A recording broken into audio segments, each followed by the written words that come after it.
네, 여야 정치권이 사법 리스크로 혼란스러운 상황입니다. 민주당 이재명 대표와 국민의힘 이준석 전 대표 나란히 검찰과 경찰의 소환 조사를 통보받았는데요. 양측의 반발이 거센 가운데 두 인사의 수사 결과에도 관심이 모아지고 있습니다. 정치권 소식 두 분과 정리해 보겠습니다. 서성교 건국대 특임교수, 배정호 세한대 교수 두 분 모셨습니다. 안녕하십니까? 네, 안녕하세요. 자, 이번 주 정치 일정이 상당히 중요한 것들이 많은데요. 우선 국민의힘이 내일 회의를 열어서 지난번에 그 새로 만든 당원 당규 개정안을 통과시키고 비대위원장을 내일 선출하는 겁니까?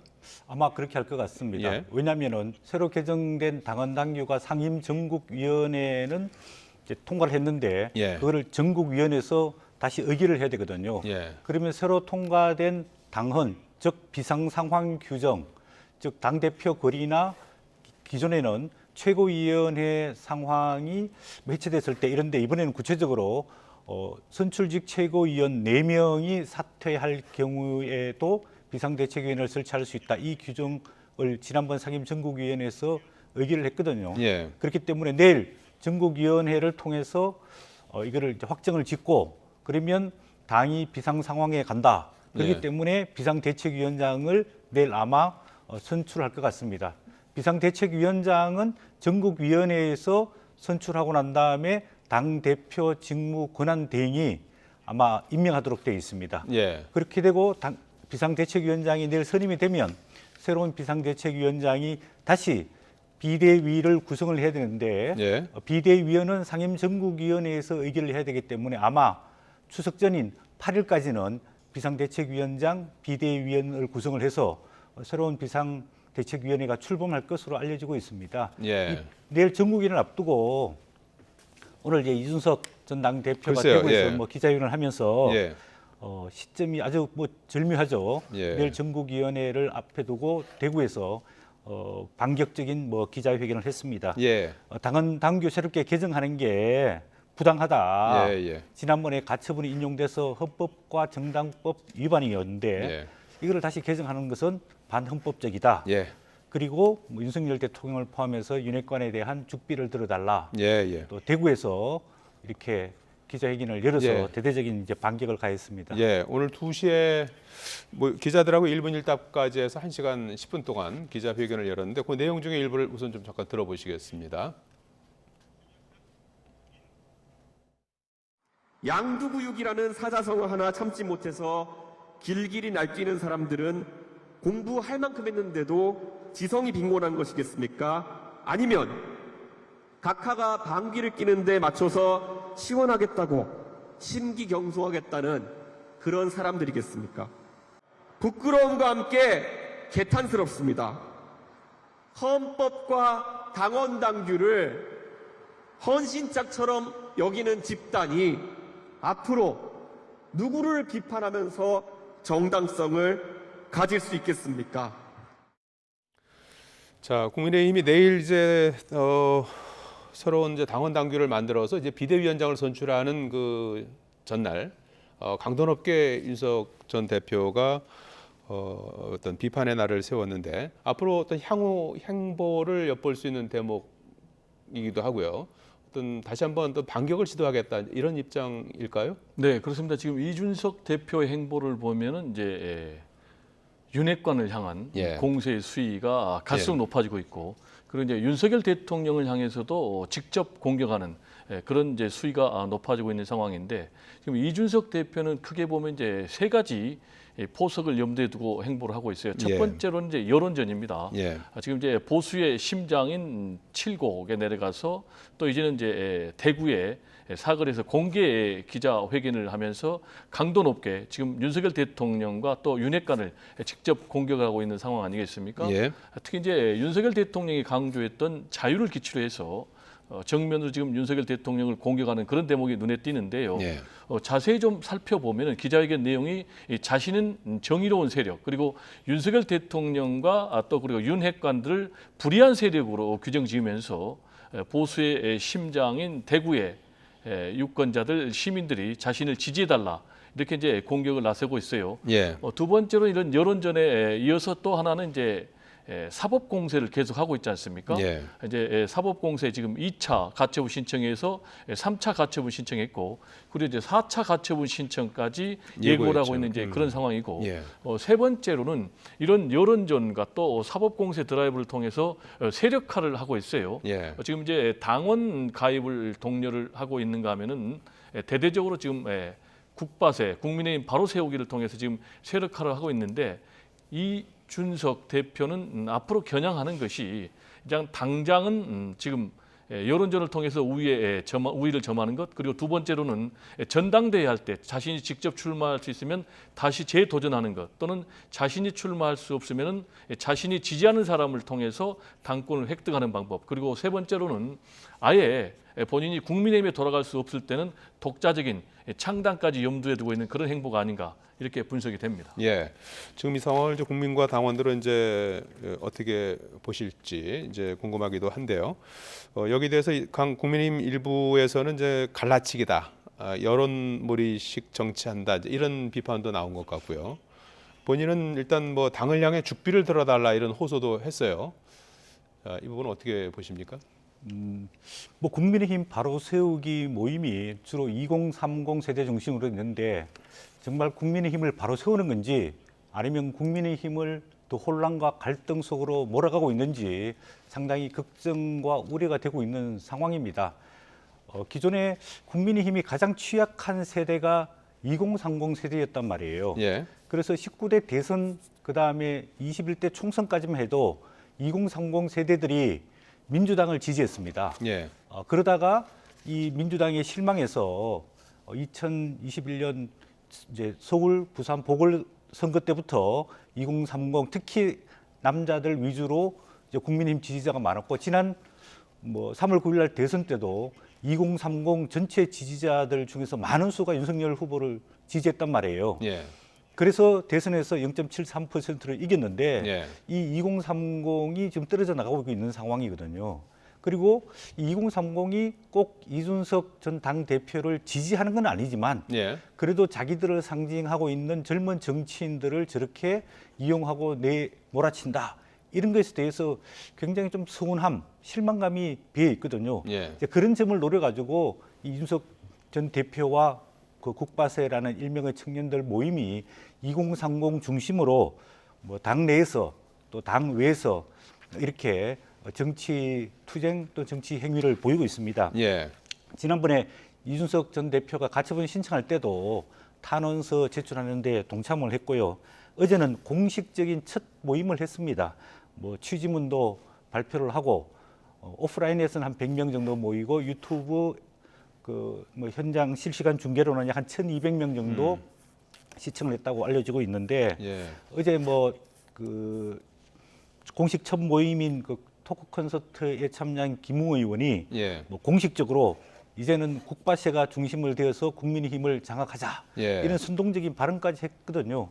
그런 측면에 봤을 때 앞으로 국민의힘이 치러야 할 전당대회, 특히 2024년 총선 때 2030의 지지를 어떻게 다시 회복할 것인가 그런 전략적 측면에서 굉장히 큰 고민을 던져주고 있는 지점이라고 보여집니다. 국바세는 이 비대위 전환과 이 전 대표 해임에 반대하는 책임당원 모임이죠? 책임당원도 있고 일반 당원도 있나요? 2030 당원들이 주로 많은 걸로 알려지고 있습니다. 추가로 내일 새로운 비대위원장 발표한다고 말씀하셨는데 주호영 의원이 다시 사령탑을 맡을 가능성이 큽니까? 제3의 카드도 거론되는 상황인 것 같기도 아직 하고. 보도에 보면은 다시 주호영 의원이 만든 것 아니냐 이런 보도가 나오는데 참 고육지책인 것 같습니다. 왜냐하면 추석 전에 비대위원회를 출범을 시켜야 하기 때문에 새로운 비대위원장을 찾기가 굉장히 어렵지 않느냐. 그렇기 때문에 도로 주호영 비대위원장이냐. 지난번 법원 가처분 인용되면서 비대위원장 직무가 정지됐지 않습니까? 이런 인물을 다시 쓰는 것에 대해서 상당히 당내에 또 당외 국민들이 비판을 받을 수밖에 없는 상황이라고 보여집니다.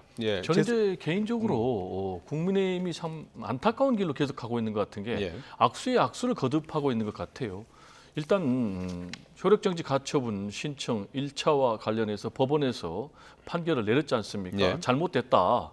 그러면서 주호영 전 비대위원장에 대해서 직무정지를 내렸거든요. 예. 그럼에도 불구하고 새로운 비대위를 당헌 당규를 고쳐서 만들어서 만약에 주호영 전 비대위원장을 다시 이 비대위원장으로 임명을 하고 또 비대위원도 그대로 한다면 이건 새로운 비대위가 아닌 것이죠. 예. 그리고 이렇게 되면은 법원의 판결을 정면으로 부정하는 것이기 때문에 일단 윤석열 대통령이 주장해왔던 법치주의하고는 대치가 되는 것이고요. 그리고 이제 두 번째로는 또 윤석열 대통령이 법치 플러스 공정을 강조했지 않습니까? 근데 이준석 대표 같은 경우는 경찰의 수사 결과가 나오기도 전에 윤리위에서 당원권 정지 6개월이라는 중징계를 내렸는데 기소된 의원들에 대해서도 윤리위가 징계를 안 한 경우가 굉장히 많거든요. 그러면은 이게 과연 공정의 그런 원칙에 맞는지, 그리고 세 번째는 이제 상식을 굉장히 윤석열 대통령이 강조를 하고 있는데 당원과 국민들의 손으로 뽑은 그런 당 대표를 가짜 비상 상황을 만들어서 해임을 한 것이 과연 상식인지, 이런 부분을 생각할 때는 국민의힘은 법원의 판결을 존중해서 예. 주호영 비대위원장 체제로 갈 것이 아니라 원내대표를 예. 새로 뽑아서 최고위를 복원해서 가는 것이 정도가 아닌가 예. 이렇게 생각이 됩니다. 그런데 지금 뭐 이준석 전 대표가 이제 계속해서 새로운 가처분 신청을 또 내고 있기 때문에 그 결과를 또 기다려 볼 수밖에 없는 그런 상황인 것 같아요.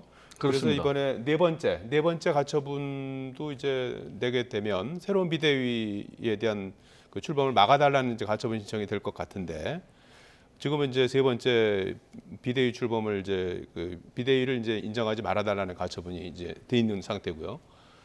그 네 번째 만약에 그 저 가처분 신청을 할 경우에 법원이 만약에 그 인용을 할까요? 기각을 할까요? 어떻게 예상을 할 수 있습니까? 뭐 그거는 이제 법원의 당원 당규를 좀 봐야 바꿔갖고, 되겠죠. 예, 그런데 이게 당헌 당규를 바꾸는 것에 대해서 예. 이 비판이 있습니다. 왜냐하면은 예. 당헌 당규를 새롭게 만들어서 기존에 생겼던 상황을 소급 적용하는 거란 말이에요. 예. 그럴 경우에 기존에 이 가처분 신청을 비상 상황이 아니다, 그다음 비대위원회 구성이 잘못됐다라고 결정한 그 재판부가 그걸 번복해서 소급 적용해서 이 당헌 당규대로 비상 상황을 번복해서 비대위의 정치적인 정당성을 부여해 줄 것인가? 예. 그 부분에 대해서는 뭐 조금 의문점을 제기할 수 있고요. 예. 또 그다음에 이런 새로운 당헌 당규가 최고위원 선출 중 4명이 사퇴하게 되면은 비상 상황이 와서 비상 대책위원회를 꾸려야 된다라고 이야기하고 있는데, 지금 국민의힘 지도 체제는 당 대표를 따로 뽑고 최고위원회를 따로 선출하게 돼 있단 말이에요. 네. 그러면 전당대회를 통해서 당선된 당 대표가 선출직 최고위원이 사퇴한다고 해가지고 사퇴를 해야 되게 되느냐, 이런 지도 체제의 문제점이 생기는 거거든요. 예. 그래서 이번에 어쩔 수 없이 지금 최고위원 4명이 사퇴했기 때문에 예. 과거에 발생한 비상 상황을 현재의 법규를 가지고 과거의 상황에 소급 적용해서 비상대책위원회를 꾸리고 이준석 전 당대표를 다시 한번 당대표에서 해임하는 일이 발생하는 것을 법원이 용인을 해줄지, 그런 부분에 대해서는 법원이 좀 판단을 지켜봐야 할 필요가 있을 것 같습니다. 예. 이게 지금 추석 연휴가 이제 끝난 뒤에 14일에 저 심리가 이루어지게 되는데, 14일에 이루어질 심리가 세 가지지 않습니까? 그렇습니다. 국민의힘이 해놓은 이의 신청이 하나 있고요. 네. 그리고 이준석 전 대표가 신청한 비대위원 직무 집행 정지, 전국위 개최 금지 2차, 3차 가처분 신청이 있습니다. 있어요. 네. 이거 세 가지를 동시에 다 같은 날 하는 거죠? 일단 뭐 예. 같은 부장판사가 이 재판을 담당을 하는데요. 예. 지난번에 말씀하신 했던 분이 또 다시 하는 그렇습니다. 건가요? 예. 이제 14일 날 신문을 하는데 예. 제가 볼 때는 이번에 뭐 빠른 시간 내에 결론이 좀 나올 것 같고요. 예. 저는 개인적으로 이준석 대표가 추가로 효력정지 가처분 신청을 했던 2차, 3차가 인용될 가능성, 받아들여질 가능성이 굉장히 높다 이렇게 봅니다. 그 예. 이유는 1차 효력정지 가처분 신청 결과를 보면은 일단 비대위 체제 출범 자체가 무효다. 사실상 무효다. 그래서 주호영 전 비대위원장에 대해서 직무정지를 내렸거든요. 예. 그렇다면은 지금 현재 2차를 보면은 권성동 원내대표 겸 지금 이제 비상대책위원회 직무대행과 관련해서 예.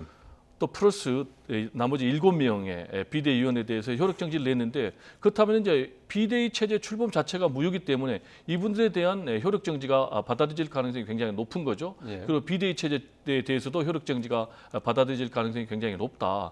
이렇게 되면은 예. 국민의힘은 또다시 엄청난 혼란 속에 빠지게 타격을 되죠. 입을 예. 수밖에 없거든요. 물론 예. 이제 당헌 당규를 바꿔가지고 새로운 비대위가 출범하면은 거기에 대해서는 어떻게 판단할지는 좀 두고 봐야 되겠지만 저는 역시 같은 맥락에서 재판부가 판단할 가능성이 높기 때문에 결코 이준석 대표가 불리한 상황은 아니다 이렇게 보는데요. 그래서 안철수 의원이 강조한 것이 당을 이렇게 도박하듯이 운영을 하면 안 된다라고 얘기를 했거든요. 그래서 거듭 얘기하지만은 국민의힘은 정도로 가는 것이 가장 안전하고 쉬운 길이다 이렇게 좀 말씀을 드리고 싶습니다. 추석 지나서 이 법원 심리에 따라서 이제 당 운명이 또 갈림길에 놓이게 되는데 서 교수님도 뭐 어떻게 예상하십니까? 이 세 건의 이 지금 이제 일부 심리가 보도를 예정돼 있는데, 보면은 현재 계류 중인 그 이준석 전 당대표가 신청한 가처분 신청 2개를 합쳐가지고 하나로 변경해서 가처분 신청을 제출하겠다. 뭐 이준석 그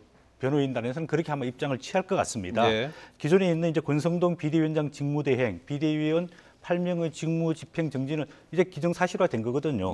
그다음에 당헌 당규 개정, 전국이 개최 금지는 뭐 전국위가 내일 개최되고 나면 이제 지나가게 되는 거거든요. 그러면 예를 들어서 8일 날 비상대책위원장, 비상대책위원이 선임이 돼서 비대위가 출범하게 되면은 그 비대위원, 비상대책위원장에 대한 가처분 신청을 할 가능성이 상당히 높다라고 보여집니다. 그러면 아까 말씀드린 대로 이거를 법원에서 지난번에는 비상 상황이 아닌데 비상 상황이라고 해서 비대위가 출범한 게 잘못됐다고 했는데 그러면 당헌 당규를 고쳐가지고 다시 비상 상황을 만들어가지고 비대위를 출범하는 데 대해서 법원이 어떻게 뭐 인용할 건지 아니면 기각할 건지 아니면 당사자 적격 부분을 들어서 각하를 할 건지 이건 조금 지켜봐야 할 것 같은 생각이 듭니다. 세모 표시 세모시군요. 자, 이준석 전 대표 또한 본인을 둘러싼 이제 의혹과 관련해서 경찰 소환을 앞두고 있어요. 일정을 뭐 조율 중이라고 하는데 수사 결과에 따라서 정치적 파장이 또 만만치 않을 텐데요. 이 부분은 어떻게 될 것 같습니까? 일단 일반적으로 보면은 수사 결과 만약에 이준석 대표에게 혐의가 있다. 그래서 기소 의견으로 송치하면은 상당히 이준석 대표가 괴멸적인 타격을 입을 거라고 보는 저는 그렇게 보지 않습니다. 왜냐하면 그걸 또 계기로 해서 이준석 대표는 부당하다라면서 또 계속해서 투쟁을 할 거거든요. 그러면 국민의힘은 더욱더 내용에 휩싸일 수밖에 없다 이렇게 보고요. 일단 일반적으로 지금 경찰의 수사 결과가 어떻게 나올 것이냐라는 전망과 관련해서는 일단 성상납 의혹과 관련해서 포괄 일죄로 보면은 성상납 의혹이 있었던 시기는 2013년입니다. 그리고 계속해서 뭐 명절 성물 하면은 이제 2015년까지 가니까 이걸 포괄 일죄로 보면은 공소시효가 남아 있다라는 그런 의견도 있고 아니다. 공소시효가 끝났다라는 얘기도 있고 그래서 경찰이 공소시효가 지났다라고 판단하면서 그렇지만은 성상납에 혐의가 있다라는 이제 그런 발표를 하면은 그걸 계기로 해서 윤리가 추가 징계를 할 것이다. 지금 이렇게 전망을 하고 있어요. 윤리가 추가 징계를 할 것이다라는 전망은 아시겠지만 지난번에 의총에서 국민의힘 의원들이 이준석 대표에 대해서 추가 징계를 해달라고 윤리에 공식으로 지금 요구를 한 상태 아니겠습니까? 그래서 윤리는 또 존중을 하겠다. 일반적으로 지금 보면은 추가 징계를 할 경우에는 이전의 징계보다 더 높은 수위의 징계를 하니까 남은 징계 수준은 두 가지 아니겠습니까? 제명이라든지 탈당 권유인데 제가 볼 때는 뭐 추가 징계하면은 제명을 할 것 같아요. 그러면 제명한다고 그래서 이준석 대표가 소멸되느냐? 그게 아니고 아까 국민의힘 바로 세우기 운동을 통해서 또 본인은 지금 TK에서 계속해서 세력화 운동을 하고 있지 않습니까? 그렇게 되면 국민의힘은 더 큰 내분으로 휩싸일 수밖에 없기 때문에 새로운 원내대표를 뽑아서 이준석 대표하고 지금 갈등 관계에 있는 윤석열 대통령이 정치적으로 타협책을 찾는 것이 가장 이상적인 길이 아닌가 이렇게 생각이 됩니다. 수사 결과도 한번 좀 지켜보기로 하고요. 자, 민주당도 사법 리스크에서 자유롭지 않은 상황입니다. 당대표 취임 나흘 만에 이재명 대표 검찰의 소환 통보를 받았죠. 민주당의 반발이 커지고 있는데요. 화면 보시겠습니다. 경찰, 검찰을 총동원해가지고 이재명을 잡아보겠다고 하셨는데 결국 말꼬투리 하나 잡은 것 같습니다. 이재명 당대표에 대한 소환은 제1야당에 대한 윤석열 대통령의 전면전 선포입니다. 과거 중앙정보부의 김대중, 현해탄 사건을 연상시킬 정도로 검찰을 통한 무자비한 정치 보복의 본색을 드러냈습니다. 네. 자, 또 반면에 여당은 이재명 대표와 민주당이 검찰과 국민을 상대로 전쟁 운운하면서 탄압이다라고 협박하고 있다. 이제 이런 반응도 이제 나왔는데요. 민주당은 이 대표에 대한 검찰 소환을 두고 전쟁을 선포한 것이다 이렇게 반발했고, 또 국민의힘은 범죄와의 전쟁이다 이렇게 또 응수하고 있어요. 어떻습니까? 이 대표 취임한 지 얼마 되지 않은 시점에 이루어진 소환 통보 어떻게 보십니까? 예, 저는 뭐 아직 그 대선 연장전이다 이렇게 보고 있습니다. 대선 과정에서 각 후보들에 대해서 여러 가지 의혹 사항들이 드러났지 않습니까? 예. 이 의혹 부분에 대해서 이제는 조용하게 법에 따라서 처벌을 조사를 하고, 만약에 뭐 법률 위반 행위가 있으면은 처벌을 해야 된다. 뭐 그런 단계라고 보여지고 있습니다.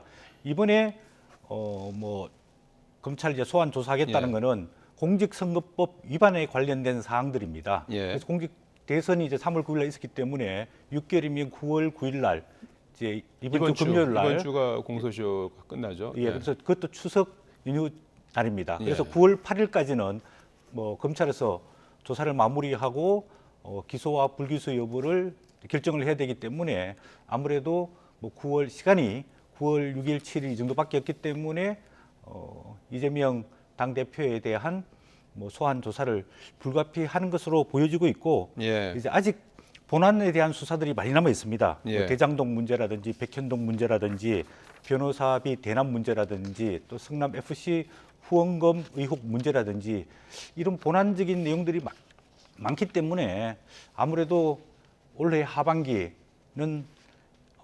이재명 당대표와 검찰 간의 전면적인 좀 승부수, 제로섬 게임이 불가피한 것 아니냐 그런 생각이 들고, 이재명 네. 당대표도 무조건 조사를 거부하기보다는 뭐 의혹 사항이 있으면은 당당하게 검찰이나 경찰에 출두해서 본인이 자세하게 소명해서 그 의혹 사항에서 벗어나야지 앞으로 당대표 그다음 대선 후보로서 거듭날 수 있는 계기가 될 수 있거든요.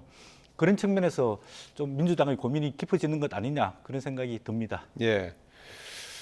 자, 이 검찰은 이 대표가 서면 조사에 응하지 않아서 이제 소환 통보를 했다는 것이고, 민주당은 두 건의 서면 조사에 응했다는 그런 입장에 약간 진실 공방도 있는 것 같아요. 내일 의총에서 이제 그 소환에 이제 응할지 말지 이런 부분들도 이제 논의를 하는 거죠. 그렇습니다. 이제 뭐 중요한 것은 네. 이재명 대표가 직접 검찰 소환에 응할 것이냐, 응하지 않을 것이냐라는 예. 것보다 지금 이제 검찰의 소환이 과연 정당한 것인지 공정한 것인지 그런 거 아니겠습니까? 예. 지금 이제 혐의를 보면은 두 가지 발언에 대해서 이거는 이제 공직선거법 위반이다. 왜냐하면 허위 사실을 유포했다라는 것인데, 하나는 이제 백현동 예. 개발 특혜 의혹과 관련해서 국토부에서 계속해서 한국식품연구원 부지를 용도 변경해달라는 이런 협박에 가까운 그런 요청이 있었다라는 것과 관련해서 이건 이제 허위 사실이다. 그래서 지금 소환 조사하게 됐다라는 것 하나 있고요. 예. 그리고 또 이제 지금 성남시 도시개발공사 1처장 김문기 씨 이제 고인이 됐죠. 예. 수사 도중에 스스로 이제 극단적인 선택을 해서. 근데 이 사람을 하위 직원이기 때문에 시장 재직 때는 잘 못났다라는 예. 발언이 이제 허위 발언이다라는 것인데, 이거는 이제 뭐 해명 과정에서 본인의 뭐 의견이나 입장을 얘기를 한 것인데, 예. 이걸 가지고 과연 이제 제1야당의 대표 그리고 또 지난번 대선 때 0.7% 포인트 차로 떨어진 대통령 후보를 소환 조사할 거린지 라는 부분이 좀 상당히 좀 의아하게 생각이 들고요. 예. 두 번째로는 이게 이제 형평성의 문제가 있다는 것입니다. 구체적으로 얘기를 하면 이제 국민의힘 의원 66명이 대선 과정에서 이재명 의원의 장남을 향해서 고려대학교 입학과 과정에서 입시 비리 의혹을 제기했어요. 예. 세계 선도 인재 그 전형으로 입학을 했다. 라면서 이제 입시 비리 의혹이 마치 있는 것처럼 네. 그렇게 때렸는데 실제로 보면 팩트 자체가 틀렸어요. 네. 그게 무슨 얘기냐? 그럼 이제 세계 선도 인재 전형으로 들어간 것이 아니고 수시 일반 전형으로 들어갔거든요. 네. 하나는 이제 사실관계가 틀렸고 두 번째로는 이거는 대선에서 낙선할 목적으로 했기 때문에 이건 딱 떨어진 오히려 검찰의 지금의 잣대를 보면은 이건 이제 공직선거법 위반이란 말이에요. 근데 네. 이 부분에 대해서 이제 무혐의 결론을 내렸단 말이에요. 네. 그리고 또 윤석열 대통령 당시 후보가 지금 이제 김건희 여사의 허위 이력 학력 의혹과 관련해서 부분적으로는 문제가 있지만 전체적으로는 허위가 없다라고 얘기했거든요. 그럼 네. 이 잣대로 얘기하면 이 부분도 네. 역시 소환해서 조사를 해야 될 그런 문제가 되기 때문에 과연 검찰의 수사의 잣대가 공정한지라는 예. 문제가 있어서 그러면 왜 이렇게 검찰은 예. 이런 행보를 하고 있는가라는 것과 관련해서는 역시 이재명 때리기 그리고 또 지금 윤석열 대통령의 지지율이 계속해서 하락하고 있기 때문에 추석을 앞두고 좀 국면 전환용 아닌가 예. 이런 의구심을 국민의힘에 대해서 지금 민주당은 갖고 있는 상황입니다. 예. 자, 이와 원래 민주당은 이제 김건희 여사에 대한 의혹으로 반격에 나서 있는 것 같아요. 윤 대통령 부부에 대한 의혹 수사가 줄줄이 무혐의 결론이 났는데 이제 이 부분이 편파적이다라는 것이고 도이치모터스 주가 조작과 관련해서 이제 김건희 여사의 통화 녹취록을 공개하면서 공세를 강화하고 있는데요. 이 녹취록 공개 이 부분 어떻게 보고 계시나요? 대통령실은 이제 이게 오히려 주식을 1인 매매한 증거다 이렇게 이제 반론을 폈어요. 예. 뭐 한 언론사가 이제 그 재판 과정에서 나온 녹취록을 보도를 하면서 김건희 여사가 도이치모터스 주가 조작에 직접 개입했던 거다. 예. 증거가 나왔다. 그래서 수사를 받고 처벌을 받아야 된다. 뭐 이런 이야기를 했습니다. 또 뭐 이 녹취록뿐만 아니라 그동안에 범죄 공소장 일람표에 보면은 김건희 여사 명의 관련 거래가 289회가 있고 또 김 여사 계좌 6개, 또 장모인 최은순 계좌들이 활용됐기 때문에 이거는 명백한 주가 조작이다 이렇게 단정적으로 이야기하는데 아까 말씀하신 대로 뭐 대통령실에서는 허위 날조 보도다 이렇게 이야기를 하고 있습니다. 네. 쟁점은 이제 두 가지입니다. 하나는 김건희 여사가 직접 위임 1인 매매를 했느냐 아니면 본인이 직접 관여해가지고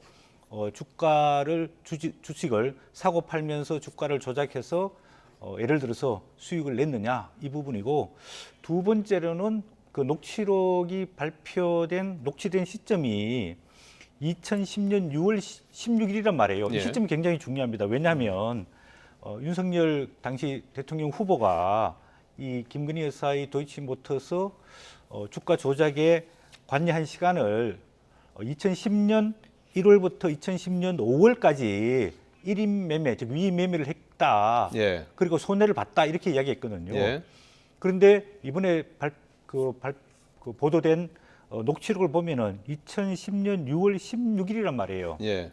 그래서 만약에 이때도 김건희 여사가 주가 조작에 관여했다라면은 대통령 후보가 당시에 내용을 몰랐든지 아니면 허위 사실을 공표했든지 것 아니냐. 예. 요 쟁점이기 때문에 이 부분은 검찰의 수사 과정을 좀 지켜보면서 예. 정확하게 사실관계 확인을 해볼 필요가 있습니다. 이 부분도 지금 검찰 수사가 진행이 되고 있는 부분인가요? 예, 이 부분은 아직까지 뭐 결론은 안 내려졌지만은 예. 뭐 수사를 지금 하고 있는 상황입니다. 예. 김건희 뭐 여사 그다음 대통령 부부에 관련된 여러 가지 수사가 많은데 예. 뭐 일부 불송치 뭐 된 것도 무혐의로 된 예. 것도 있지만은 아직까지 뭐 여러 가지 또 수사가 진행되고 있는 예. 부분들도 있습니다. 예, 그렇기 때문에 예. 이런 걸 좀 지켜볼 필요가 배 있다고 교수님 보입니다. 어떻게 보셨나요? 도이치모터스 전반적으로 주가- 보면은 통한 지금 내용. 예. 김건희 여사가 도이치모터스 주가 조작에 연루됐다라는 의혹이 굉장히 높지 않습니까? 예.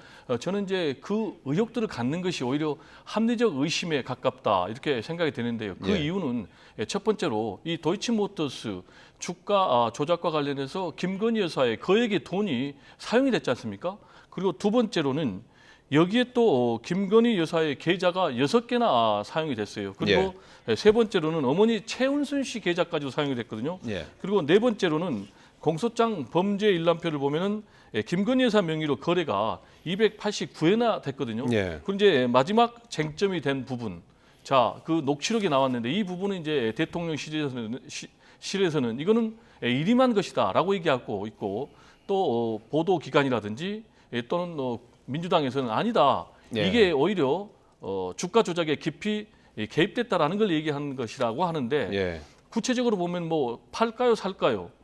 또는 뭐 얼마에 살까요라는 부분까지 다 지금 김건희 여사가 대화한 내용이 담겨 있지 않습니까? 예. 그럼 아까 제가 말씀드렸던 전체적인 맥락에서 보면 예. 이거는 일임 매매라기보다는 오히려 주가 조작에 연루됐다라고 보는 것이 더 합리적인 생각이다라는 예. 생각이 드는데 그럼에도 불구하고 지금 검찰에서는 김건희 여사에 대해서 전혀 조사를 하지 않고 있거든요. 예. 이거는 제가 볼 때는 검찰 수사가 예. 지금 이중적인 잣대에 의해서 하고 있는 것 아닌가라는 예. 의심을 받기에 좀 충분한 것이 아닌가 예, 생각됩니다. 예. 이해할 것 없이 검찰이 더 공정하게 의혹을 해소해야 될 줄 믿습니다. 자, 끝으로 시간이 뭐 다들 정의당 얘기를 좀 더 해봐야 될 것 같습니다. 그동안에 양당 사이에서 존재감을 드러내지 못했었는데 이런 일이 있었습니다. 비례대표 의원에 대한 당원 투표를 실시했어요. 지금 정의당이 국회의원이 6명이죠. 네, 그렇습니다. 예, 그 지역구 심상정 의원 한 분하고 비례대표 5명. 이 비례대표 의원들에 대해서 지금 당원 투표를 한 거죠. 그 배경이 어떻게 되는 겁니까? 예, 지금 정의당이 상당히 위기에 처해 있습니다. 지난 대선 때도 심상정 후보가 나와서 2.37%밖에 못 받았거든요. 5년 전 19대 대선 때는 심상정 후보가 6% 이상 득표를 했습니다. 그리고 지난 21대 총선에서 지역구에서 아까 말씀하신 대로 심상정 의원 1명이 당선되고 비례대표 5명이 당선됐는데 최근에 있었던 6월 1일 지방선거에서도 지역에서 기초의원, 광역의원 한두 사람밖에 당선이 되지 못했단 말이에요. 예. 당의 지지율도 상당히 떨어져 있습니다. 이런 위기 상황에서 그러면 정의당은 어떻게 쇄신해야 될 것인가? 그런 측면에서 당원들이 그러면 그동안의 역할을 제대로 못했던 비례의원들을 좀 사퇴하도록 권고 투표입니다. 사퇴하라는 이야기는 아니고 사퇴할 수 있도록 권고하는 투표를 했는데 결과적으로는 59대 39, 39 그래서 반대가 59고 찬성이 39로 이 제안은 투표에서 부결됐습니다. 예. 이번에 보면은 전체 선거권자가 약 한 1만 8천 명 되는데 예. 42.1% 정도가 상당히 많은 당원들이 투표를 했습니다. 예. 그래서 결과를 보면은 쇄신은 필요한데 국민들이 비례대표 명부를 통해서 선출한 비례대표 의원을 사퇴시키는 게 맞느냐? 그거는 좀 무리수가 있다. 그럼에도 불구하고 분발해서 정의당이 알겠습니다. 좀 쇄신을 했으면 좋겠다. 예. 이런 의견이라고 생각이 듭니다. 예, 배 교수님 이번 투표 배경과 결과에 대해서 어떻게 평가하십니까? 뭐 40%의 찬성 그리고 반대 60%로 부결이 됐지만은 예. 지금 이제 정의당은 위기다라는 걸 이제 한마디로 얘기를 해주고 있어요. 일단 우리나라 정당 사상 현역 국회의원을 상대로 사퇴 권고 투표를 한 것이 처음 있는 것이거든요. 예. 이거 자체가 이제 정의당의 위기를 얘기하는 것이고요. 정의당은 근본적인 혁신이 없으면 앞으로 좀 상당히 활로가 어려울 것 같아요. 현재 비호감 정당 1위 아니겠습니까? 이렇게 된 데는 첫 번째로 정의당의 정체성이 뭐냐? 아직 이 정체성이 제대로 정립되지 않고 혼란된 그런 부분. 과연 노동 중심의 정당인지 아니면 젠더 중심의 정당인지 이 부분이 지금 정립이 안 돼 있고요. 두 번째로는 같은 맥락에서 그러면 정의당이 추구하는 가치가 뭐냐 이런 부분이 좀 선명하지 않아요. 그리고 세 번째로 이제 새로운 리더십, 새로운 리더가 필요한데 지금까지 노회찬 그리고 심상정 두 분에만 의존해 왔고 고 노회찬 의원이 이제 서거하신 이후에 지금 심상정 의원에만 의존해 왔는데 여기에 대해서 지금 한계가 왔다. 따라서 지금 앞으로 재창당 수준의 혁신이 필요한 상황인데 그런 부분에서 새로운 대안을 제시하지 못한다면은 위기의 상황은 좀 계속되지 않을까 이렇게 좀 우려가 됩니다. 예, 혁신을 통해서 좀 대안 정당으로 거듭나는 그런 계기가 됐으면 좋겠습니다. 자, 들으신 것처럼 여야가 정기국회 문을 열자마자 사법 리스크에 휘말리고 있습니다. 집권 야당은 전직 대표와의 법정 다툼에, 야당은 이제 막 선출된 신임 대표 검찰 수사에 당의 운명을 내맡기게 된 셈인데요. 여야가 발등에 불을 끄는 데 바빠서 각종 민생 법안 그리고 국정감사, 예산안 심사 같은 본연의 임무에 집중하지 못하는 것 아니냐는 우려도 직시해야 될 것 같습니다. 서성교 건국대 특임교수, 배정호 세한대 교수와 말씀 나눠봤습니다. 고맙습니다. 네, 감사합니다.